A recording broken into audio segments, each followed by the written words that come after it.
pop festivals, like people, come in all shapes and sizes, and so do pop impresarios.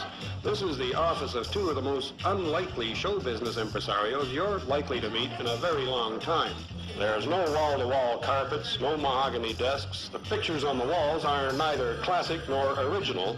Well, it's the first pop festival in Canada, and I think it's got a talent lineup that hasn't been beaten by any other pop festival of contemporary artists in this past year and a half to 2 years. How many people are you bringing in on this? How many talent groups? We're bringing in 28 groups and over 200 performers. The idea of the concert has really caught on. Besides pop fans, it has attracted the attention of no less than the Secretary of State, Mr. Gerard Peltier, who says in his telegram, "It is my great pleasure as Secretary of State to extend my sincere best wishes to all involved." He's happy to welcome back many Canadians who have contributed to the growth of this universal medium that is pop music. Ed Cosgrove, CBC News, Toronto.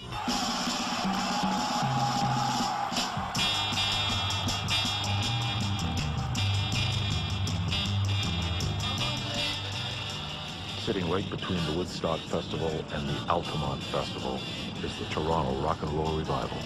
You know, he was a great innovator, John, and he got on the telephone at the suggestion of Kim Fowley to invite John Lennon over to the festival to act as its MC.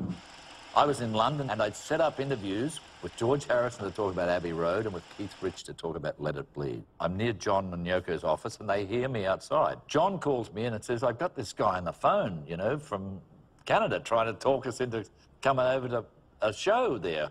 What's it about? You know, who is this guy? Is he all right?" John Brower's his name.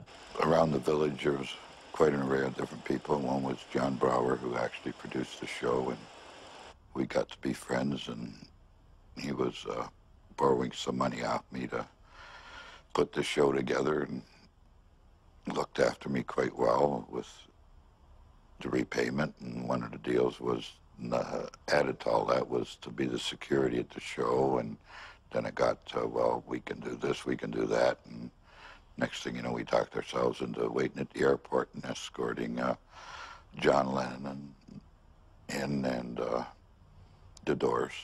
Throughout the course of the week, the rumors around Toronto was that Kenny and I were full of you-know-what, that the show wasn't selling very well, and in fact it was a disaster, and that it wasn't going to be any John and Yoko, and it was just not going to happen. The night before the show, Edjo came to my apartment and he said, "Look, man, I need to know the truth. I can't be embarrassed. I can't have my bike guys embarrassed tomorrow and look like chumps. They're already saying that the word out is all over town it's not happening." So I assured him, absolutely. I said, "No problem. We just paid $10,000 George Eaton put on a credit card for airline tickets. They're coming."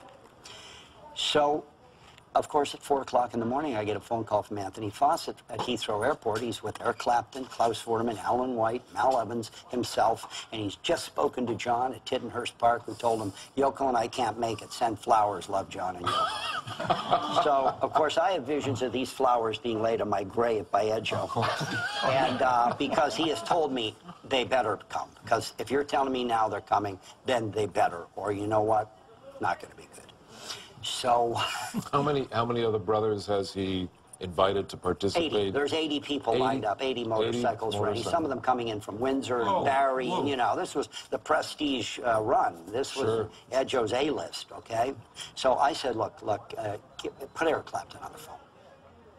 Clapton comes on the phone. He goes, "What?" And I go, "Look, you need to help me here. If John Lennon doesn't show up today, I have to leave my city. I have to leave my country. In fact, I'm coming over there to move in with John Lennon.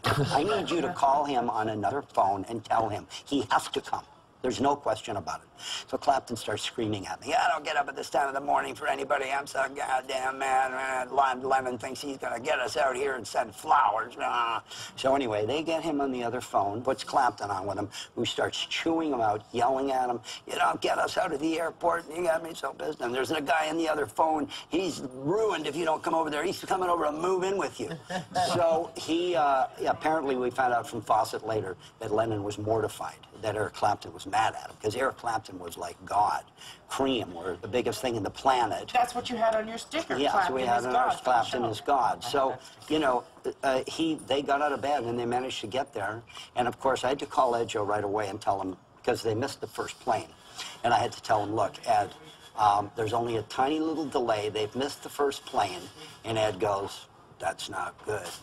And I said, you can hear him say that, right? Yes. I said, but I promise you, they are going to be on the next plane. Ed Joe goes, my guys are all ready. When are the doors coming in? I said, they're coming in around the same time as Lennon was supposed to. And Ed Joe says to me, okay, we're going to go pick up the doors. It'll be a dry run. My guys will be happy. All will be cool.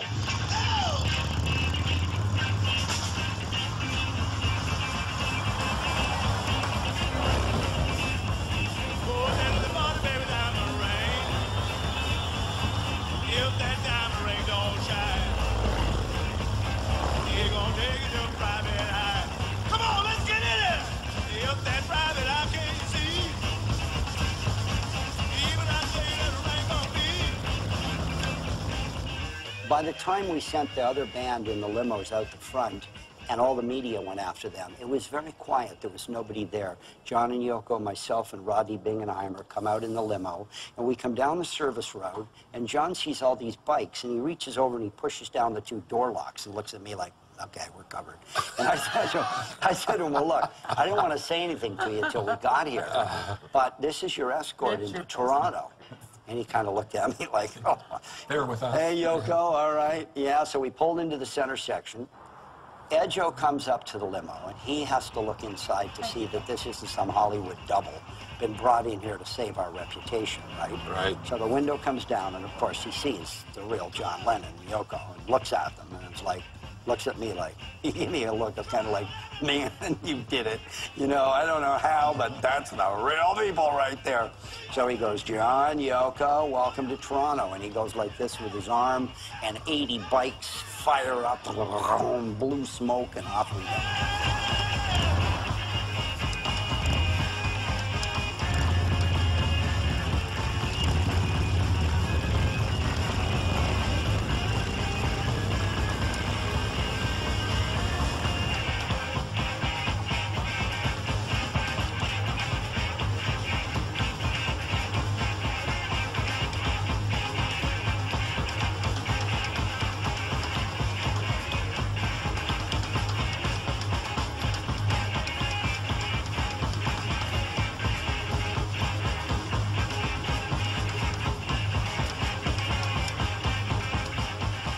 A few hours later, Ed Joe's got a whole section of the stadium for his people.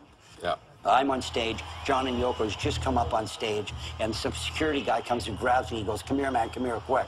We have a problem. And we look at the bottom of the stairs to the stage, and there's Ed Joe.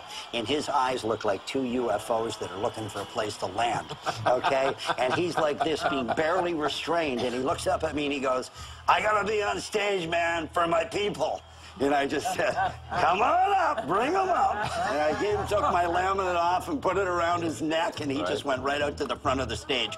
So everybody, his guys could see him, you know, like, I'm up here, man. We got our props. So the Vagabonds of got Toronto. Their props. Yeah. Yeah, Escorted the man amazing in. thing. And man, he really, you know, rescued, keeping his guys cool by picking up the doors Sure. and having the faith. And he was like, okay, if you say so, I'm there.